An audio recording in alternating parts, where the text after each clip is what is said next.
Hello दोस्तों, कैसे हैं आप सभी लोग। आज फिर आपके सामने एक और मनोरंजक धार्मिक कहानी। एक बार भगवान शिव काशी नगरी की तरफ मुंह करके बैठ गए। थोड़ी देर बाद माता पार्वती उनके पास आई और मजाक में उन्होंने उनके दोनों आंखों पे हाथ रख दिया।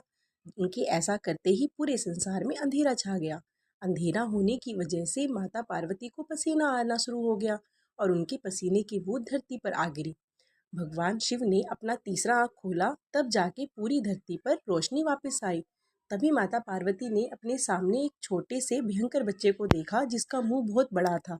माता पार्वती ने शिव से पूछा कि आखिर ये बच्चा कौन है। तब भगवान ने कहा कि ये बच्चा आपके पसीने से पैदा हुआ है और ये अंधेरे में पैदा हुआ है, इसलिए इसका नाम अंधक है। उसी समय हिरण्याक्ष भी एक पुत्र के लिए घोर तपस्या कर रहा था। भगवान शिव ने हिरण्याक्ष को अंधक को एक पुत्र के रूप में दे दिया। अंधक असुरों के बीच में ही पला बढ़ा।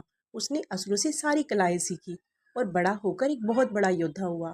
और अधिक शक्ति प्राप्त करने के लिए अंधक ने ब्रह्मा जी का बहुत ही घोर तपस्या की।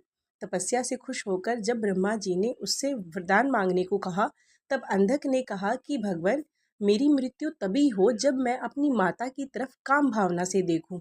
अंधक जानता था कि उसकी माता जीवित नहीं है, अतः ऐसा कभी नहीं हो पाएगा कि वो अपनी माता की तरफ काम भावना में देखे और वो अमर हो जाएगा। भगवान ब्रह्मा जी ने उसको यह वरदान दे दिया। वरदान मिलते ही अंधक ने हाहाकार मचाना शुरू कर दिया। धरती, पाताल, आकाश, चारों तरफ उसने त्राही त्राही मचा दी। उसने देवताओं के साथ युद्ध करके स्वर्ग लोक पर आक्रमण कर लिया और देवताओं को वहां से भगा दिया। जब वह जहां भी जाता वो वहां पर त्राही त्राही मचा देता। वो अपने अहंकार में पूरी तरह से डूब गया था। जब अंधक स्वर्ग का राजा बन बैठा तब उसने शादी करने की सोची। तभी उसको किसी ने बताया कि पर्वत नरेश की पुत्री पार्वती विश्व की सबसे सुंदर कन्या है। अतः माता पार्वती से शादी करने की इच्छा से वो सीधे कैलाश पर जा पहुंचा और माता से शादी करने के लिए जबरन प्रयास करने लगा। माता पार्वती ने भगवान शिव का आह्वान किया। भगवान शिव वहां आए और उन्होंने अंधक का वध कर दिया। जब अंधक अपने प्राण छोड़ रहा था तब भगवान शिव ने उससे कहा कि पार्वती उसकी माता है, वो उसी के पसीने से पैदा हुआ था। तब भगवान शिव आगे कहते हैं, जैसा कि तुम्हें वरदान था कि जब तुम अपनी माता की तरफ काम भावना से देखोगे तभी तुम्हारी मृत्यु हो पाएगी, तो अब तुम्हारी मृत्यु हो रही है।